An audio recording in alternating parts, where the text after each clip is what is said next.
Hello, good morning. Good morning. How are you doing? I'm doing absolutely fantastic today. What's your name, please? My name is Achika Yasmin Onkur. What should I call you? You can call me Ash. Are you foreigner or Bangladeshi? I'm Bangladeshi. So say something about your whole life, your life journey. My life journey, I would say it was quite unique, but as well as very simple because I'm a very basic girl. But at the same time, my education was abroad my entire life, like starting from Russia to Philippines to Saudi Arabia and lastly in Thailand. And I'm still exploring Bangladesh and understanding new things about this country. So I'm very excited. How is it possible? You are in many countries.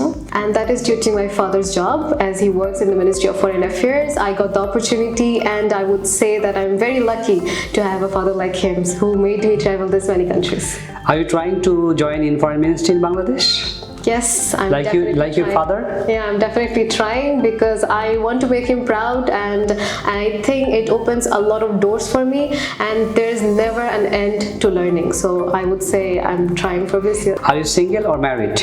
I'm single currently, and okay. Yeah. What is better, single life or married life? What do you think? Both has its own uniqueness. So I think when you're single, you explore the world by yourself. When you're married, you explore the world with your partner and improve yourself. So what is an ideal person to be a bridegroom of Ashika? I think he just has to be an honest person, has to have average life, but he has to be a really good person. That's what matters to me. And education? Education, yes, he has to be as educated as I am or better than me. Thank you very much. Now I'm going to ask you some questions regarding email. What kinds of email do you receive about your work or studies? Okay, I receive emails about my studies a lot because since I'm also applying for masters, so I get some scholarship opportunities from abroad. And if I talk about works, as I have been dropping my CV in several companies, I also get some replies from them.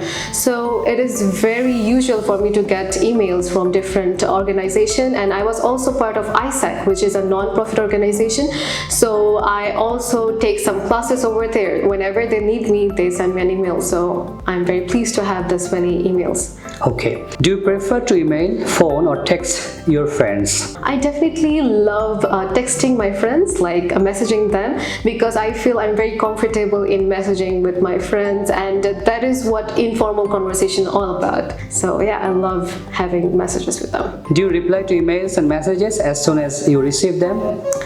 Honestly speaking, when I was a teenager, I used to reply to them right away because as a teenager, my blood was really hot. So I was like, I need to reply to this mail or to this text as quickly as possible. But as I grew up, I got more maturity inside me. So I know exactly what to prioritize and what to not. Because if my friends text me now, I don't reply to them right away. But if it is related to some famous companies or organization, I do researches about them before I reply to them, so it depends from perspectives. Thank you very much. Okay. Are you happy to receive emails that are advertising things? I am not, because those are very disturbing, and I feel most of them are spams, and which are not supposed to be in my emails because it can there are a lot of attacks like phishing attacks and the spammings which can cause viruses in my computer and also leak my important information like the bank informations. So I'm absolutely against the advertisements. Thank you very much. Your IELTS speaking test part 1 is over. Okay.